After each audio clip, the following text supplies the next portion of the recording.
Hey, Lou, thanks for including our work on courage in the BPI webinar series.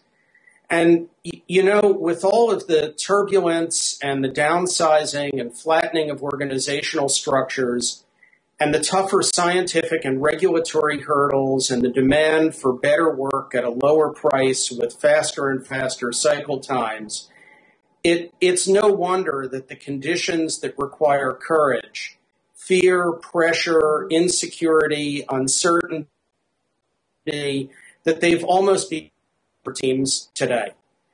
And what we're seeing is that what leaders need to do with teams who are facing tough technical and business issues and are having to perform at their best under scrutiny and time pressure and adversity is that they've got to get better at challenging and uplifting and ennobling teams to reach higher and learn faster and sharpen up each other's thinking without worrying about politics or sacred cows or whether I could be putting my job or career in jeopardy if I raise the right issues or take initiative that someone else could see as encroachment on their turf. In short, in this business environment, leaders need to know not just how to get a job done and not just how to get a product to market or put together a good business deal or architect a solid organization. They've got to know how to energize and infuse teams with the right thinking and the right problem solving, the right level of courage to deliver on more aggressive promises that they've made to investors, regulators, partners, and to the marketplace. Lou, let me give you a specific example.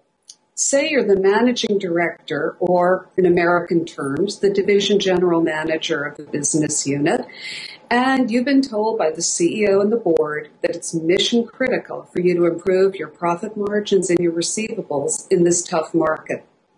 So you go to your commercial directors, you tell them what the CEO and board have said to you and what they're asking of the business unit. What do you think they say? Probably going to laugh and go, "You can't be serious. Not this year. We can't do it this year. Our customers are still in really tough times. Can't be done. Come talk to me next year." Now, this is what we would call a moment of truth for you as the managing director, as well as for the team you're trying to mobilize. And it's a conundrum. If you push forward with your business case and you lecture them on, well, we've got to do it now and it's business critical and CEO said so, and you might win the battle, that you could lose the war. And if you listen to their input and scale back your aspirations to a level where they feel that you're respecting their business judgment and input, you could put the enterprise at risk. And so the road you need to take is the uncharted one of challenging, uplifting, encouraging, and ennobling your team to come up with the possibilities that go beyond, well, this is how we've always done it in the past, or, hey, Lou, just tell us what you want us to do. That's the kind of uplifting leadership we'll be focused on in our webinar. Lou, where our work on courage started, and we've been doing this for about 20 years at this point, and it was with the observation that there's a gap between strategy formulation and strategy execution.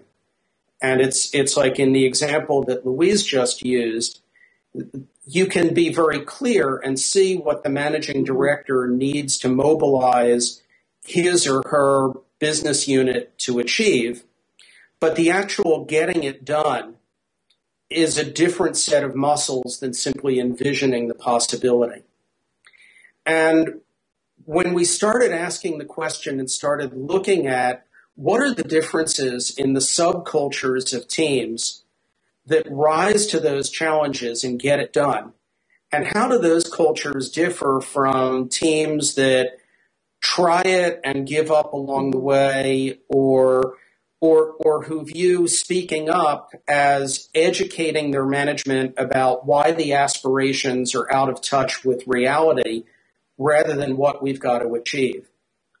And what we found when we started looking at the differences, we found two things. Number one is that the subcultures of teams that achieve are in fact different from teams who don't achieve. They have different mindsets. They make different decisions. They respond differently when they're asked to stretch and improvise and wrestle down tough issues. And they deal differently with egos and difficult personalities and cultural differences and hierarchy in order to get the best thinking, to find the best solutions. And they deal with setbacks and learn from setbacks that inevitably occur. They deal with them in a different way.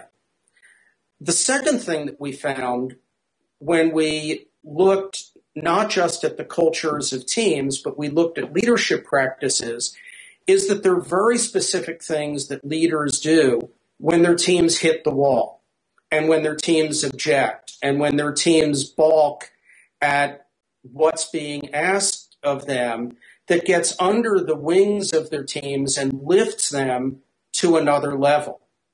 And that in fact, those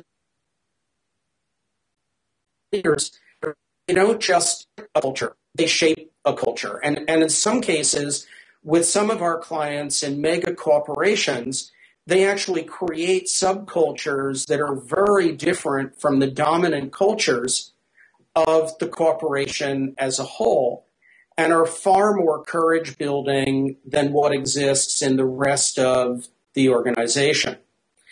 Well, what we've done is taken this research and taken these observations and distilled it down into a formula that's what we call the 5 courage factors.